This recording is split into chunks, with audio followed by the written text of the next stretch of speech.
Hi, my name is Jason Ken Harrison. I'm 38 years old. I am from Chatsworth, Georgia, and this is my testimony on what people will call God, Allah, the great creator, whatever you want to call him. If you don't believe in God, my thing is that he is very real. Looking at me, you wouldn't think that I would be very religious or spiritual at all. I'm very spiritual.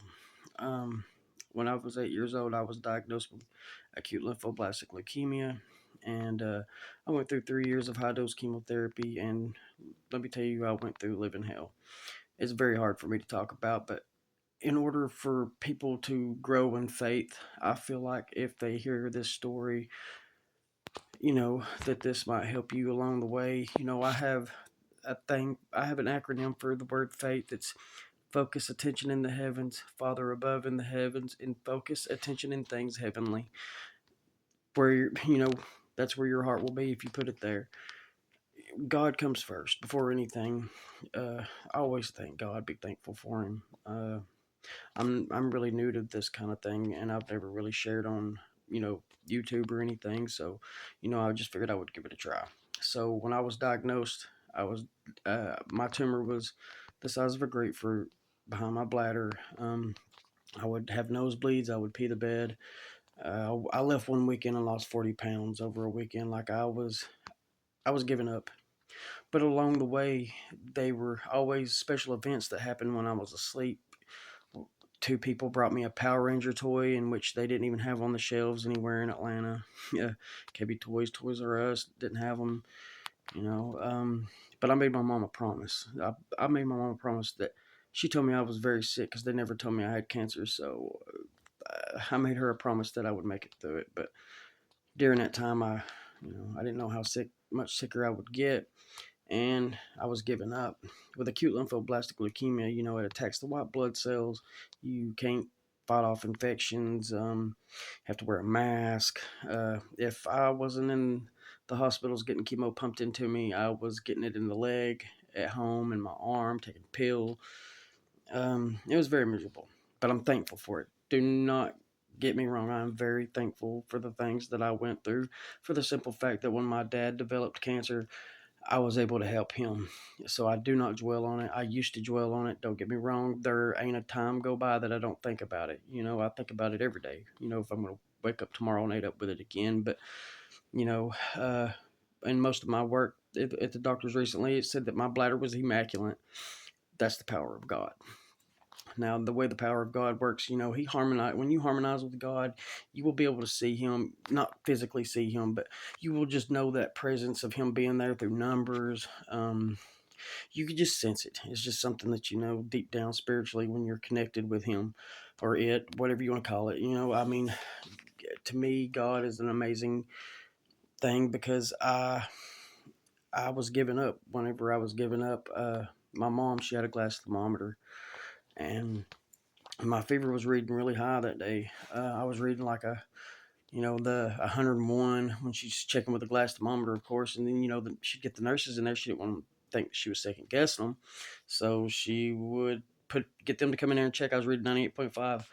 They'd walk out. My mom would put the glass thermometer back in my mouth, and I was reading 104, 105. At that point, it got so high that she knew she was fixing to lose me because that was one of the main things in the characteristics of, passing with ALL or cancer was a high fever. Excuse me. So right before the seizure, it got really high. My mom said that she felt in my arm. It felt like I was boiling. I was reading 107.5 on her thermometer. At this point, she knew she was going to lose me. Well, what happened was she got to see a miracle display that day that she really didn't know about. I didn't really know about it until as I got older and learned things, through being spiritual and similar stories. Is that I remember during this time that I was seeing the nurses came in there and asked me if I wanted to play Uno or Go Fish, and I said no. I just didn't feel like playing anything that day. I was giving up. I was cold in my legs. I was miserable. I was miserable. But I started seeing the inside of my body and I could see like the bottom portion of my lungs, and the vision was slowly going down. As I could see the intestines. Everything inside looked gray, and it got to this round thing. And when it got to this round thing, it was moving, and it was moving in a motion like this, and it was going. And I look around, and I said, "I'm scared." And I heard a voice say, "Do not be scared." And I said, "But I'm afraid." And I heard a voice say, "Do not be scared. Do not be afraid. Let me show you." And then there was a piece of wood that big around at the top filed down into a point, like a wooden peg nail or something. And it was sticking in that round thing that was making that noise. And I look around again and I said, "I am scared and I am afraid." And he said, "Do not be afraid. Let me show you, let you see who lets you breathe." And then it was like I seen the form of a hand coming like this, and it was smoke, as if it were smoke rolling. And it grabbed that piece of wood and it pulled it out of that. When it did, all I can remember is standing up beside my hospital bed and looking down, and I seen all this urine coming out of me. I know, but I didn't want to be peeing on myself because, I wasn't in the bathroom, and I couldn't stop. It was like someone was pouring a bucket out of me, and all I could hear in my ears when I stood up was just like this, like a roar through my ears, like I've never heard before. And I remember looking over toward my mom, and I was shaking, and it felt like my body was going like this as it was standing up. I felt like I was swaying back and forth. I could see my mom. I couldn't say anything, and I just remember looking down at that pee one more time. And I walked over to the bathroom and fell face first and blacked out and woke up on a gurney getting a spinal tap and a bone marrow because they thought that I was relapsing. They thought my cancer was coming back because I was in stage 4 when I got to Atlanta. It took them 2.5 hours just to get a catheter past my tumor. It had me pinched off. So I mean, I could only relieve myself when I was laying in bed, sleeping at night. So I would pee the bed. I peed the bed up till I was 8 years old. I would go back and forth to Dr. White. Folks, if you have kids that you love and you care and you're around my area, which is Chatsworth, Dalton, Georgia area, don't take your kids to White Pediatrics because he does not care. He is definitely just in it for money. Uh, my mom got a second opinion with a doctor that worked in the same office as him, Dr. Ruffai. I love you, Dr. Ruffai. Thank you so much.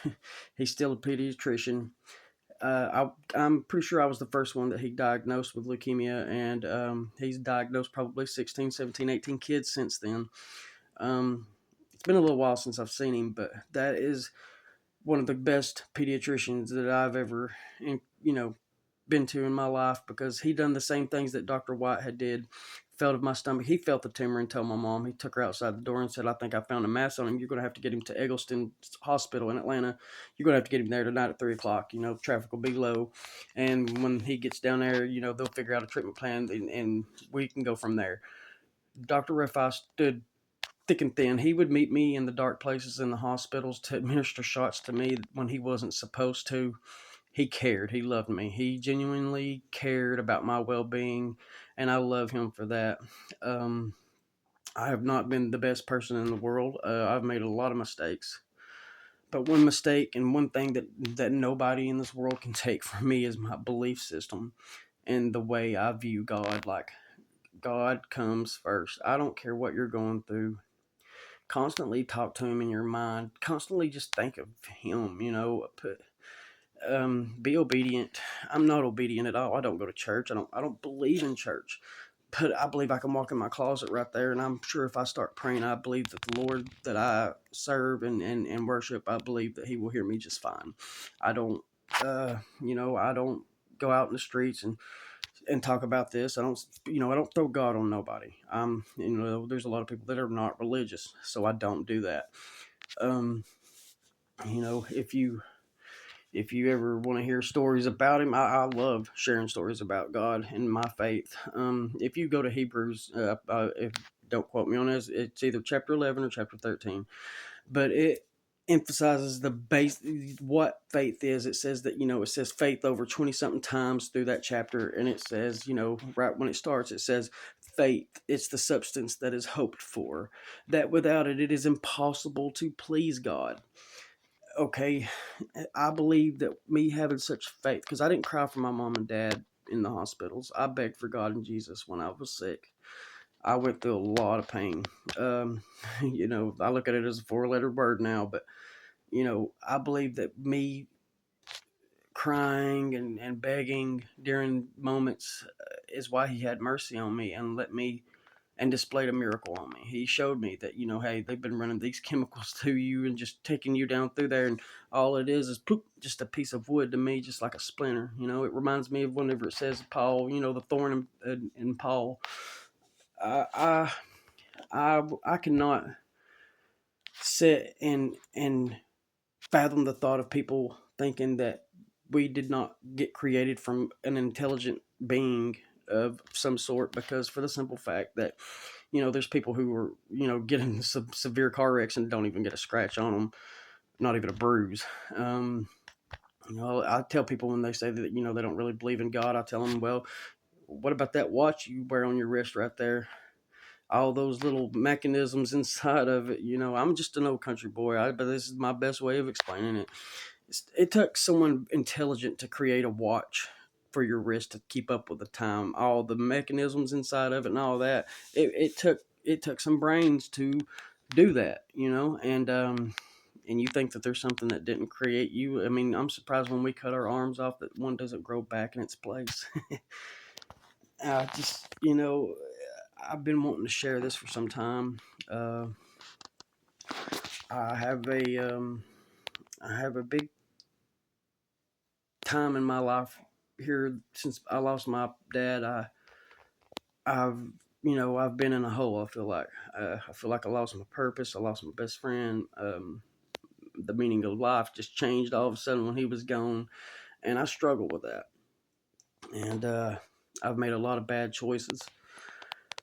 I've made a lot of good choices. I've got kids. I love my kids.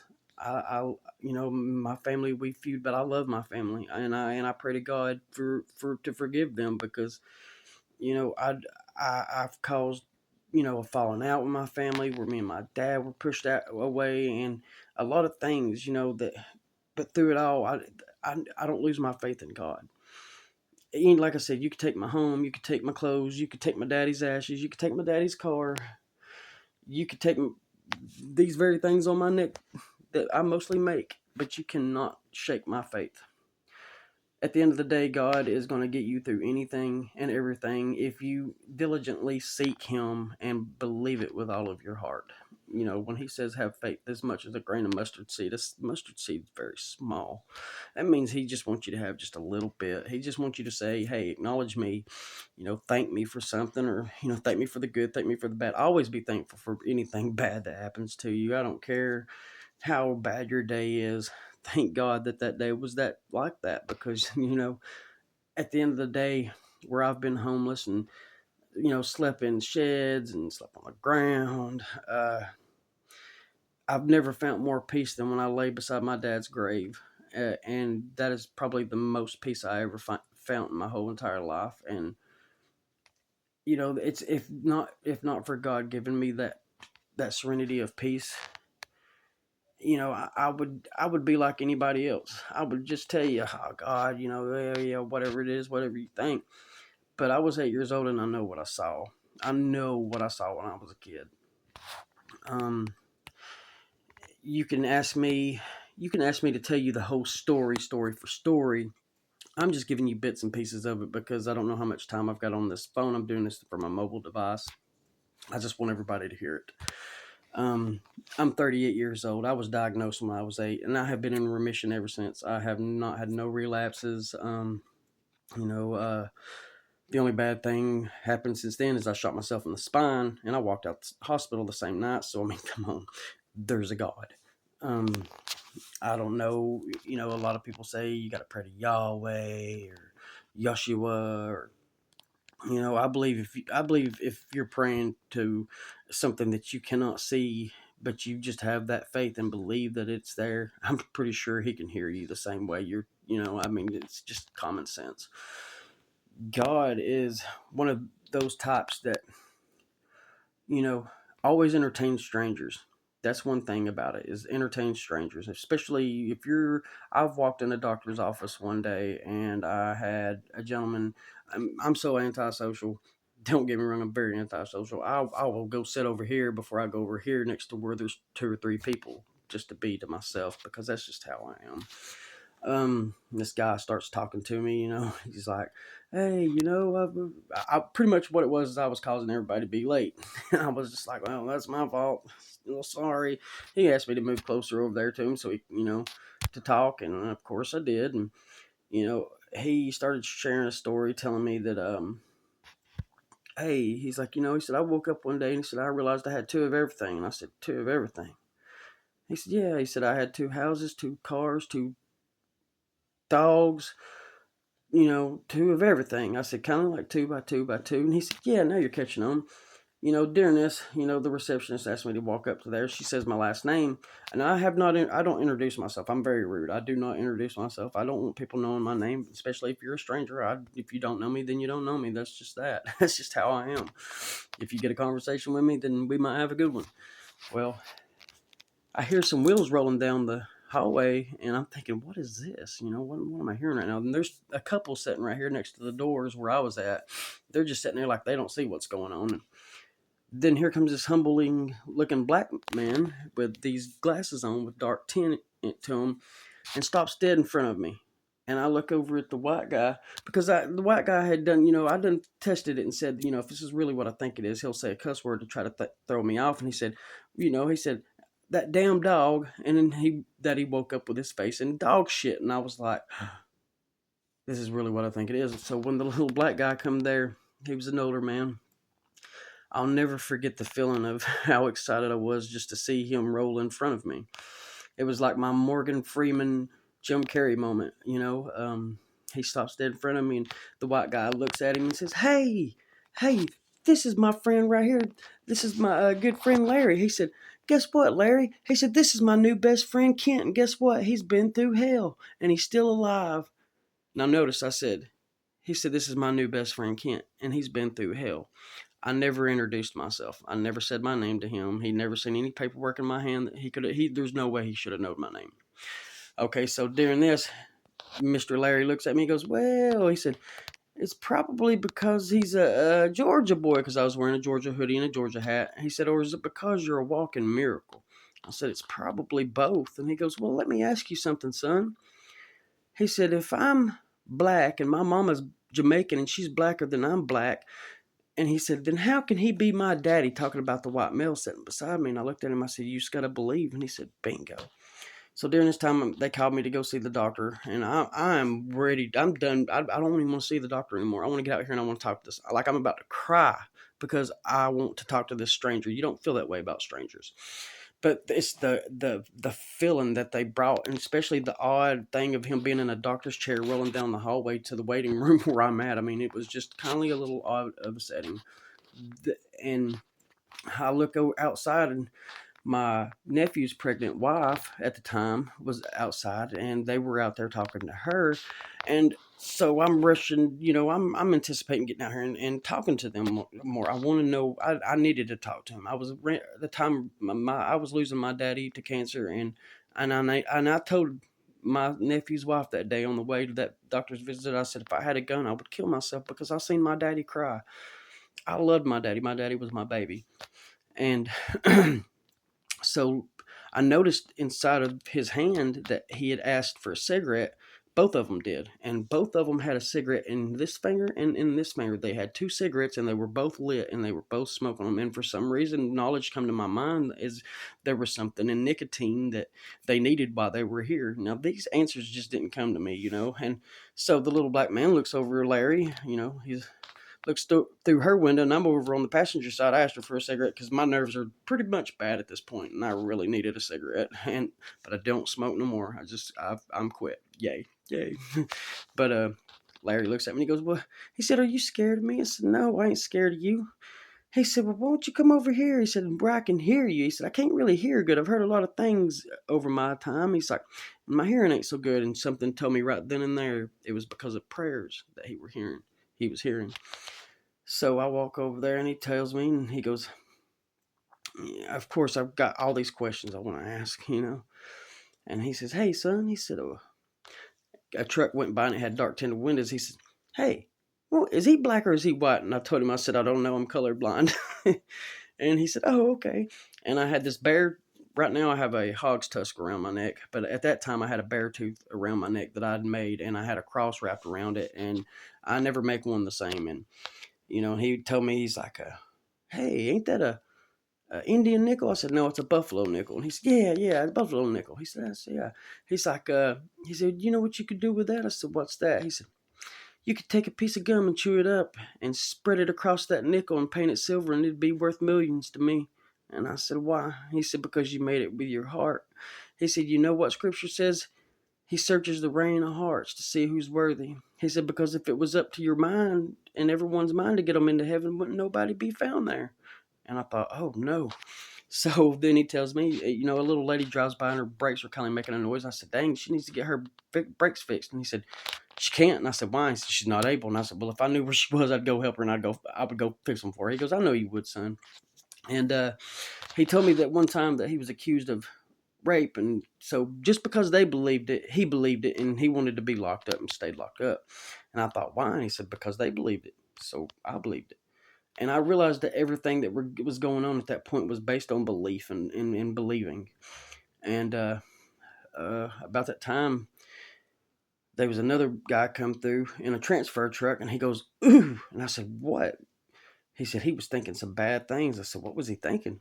He said, "Well, what he thought he saw out here was a black man and a white man conversating on the sidewalk." He said, "But obviously it's much bigger than that. And when I looked around, it was like all the vehicles were gone. The wind wasn't blowing. It was quiet. And it was just like if it was just me and him in the world at that moment." And I told him, I started crying, and I said, "My dad's a very sick man, and I don't know what to do." He said, "Write down on a piece of paper your name and your number." He said, "I want you to make me one of them bear teeth necklaces. I want one of them." He said, "And when the time's right, I will come back and I will get it." He said, "But what?" And I said, "Okay." I said, "I will make you one." And I have him one. And, so I got called back into the doctor's office. Now I'm upset again because now I'm literally about to cry because I need to talk to him. So as I come back out and I don't see him outside, I was about to cry, and then I look over at the waiting chairs where I was at, and he was sitting in the one that I was sitting in beside the white guy. And he said, "Come sit beside me here, son." And he pulled out in his pocket, he had some rocks. He said, "Hey, you like my pet rocks?" So I pulled out some of my arrowheads and my rocks. I said, "I don't know. Do you like mine?" And that was harmonizing. That was being synchronizing with how what I feel was God. And he brought out a penny with a cross cut out of it, and I did too. And he said, "I love that." And I said, "Why is that?" He said, "Because you know being worried about whether or not that was your last penny, you would cut a cross in the middle of it where it couldn't be spent. That's it.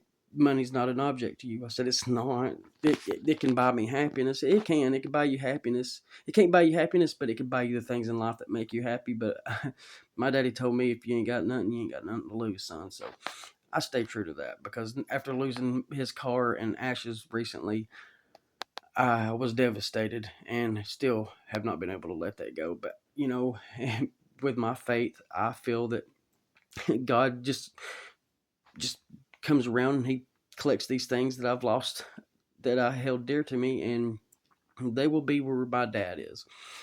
I asked my dad when he was sick right before he passed, and I asked him, I said, "What do you dream?" And he said, you know, he said, "Son," he said, "I would be doing my Sudoku puzzles and I would have that on my mind." He said, "But they went in and they put a new system right here," and pointed at his heart.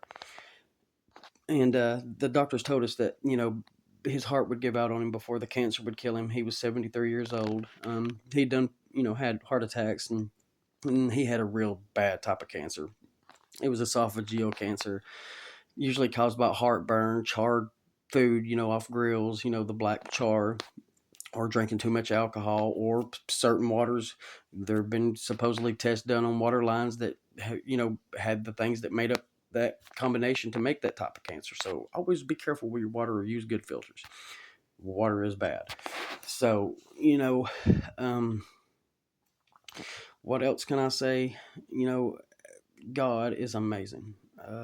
I hope that anybody who just decides to click on this and listen to it, I hope that it brings you joy. I hope that it brings you a peace of mind. I hope that it brings you, you know, salvation, because I believe that salvation is individual. You can't go and grab salvation like I grab salvation, or try to get salvation, because it's individual. You can't get it how I get it. It's individual. It's your relationship with God. um People are like, oh, you don't, only mention God. Yes, I do only mention God, because I was, it says to serve God and God alone. We got a jealous God. So that doesn't mean I don't acknowledge Jesus. I believe Jesus was like the most awesome, human of his time. I mean, he is definitely, a part of a trio, that he is definitely something special. That's your medicine cabinets. God has a physician, and if you go to the right cabinet, you can get the right physician. You can conquer things. I mean, I have, like I said, I've been in remission for 30 something years now. I never had no relapse. And I had blood transfusions every time I had chemo. Like, it was miserable. My mom, she got breast cancer, I think, a year and a half, 2 years after I was diagnosed. So we went through cancer together. So it is a 50% psychological, 50% physical battle when it comes to cancer. And in any of you who hear this video who have cancer, or got a family member that has cancer, God is the only way you're going to make it through it. I promise. Because the chemo nearly killed me. I was miserable after chemo treatments. I mean, I usually, vomited the whole way home. It was just a miserable time. Like I said, I grew up in unstable environments. There were a lot of drugs, alcohol, fighting.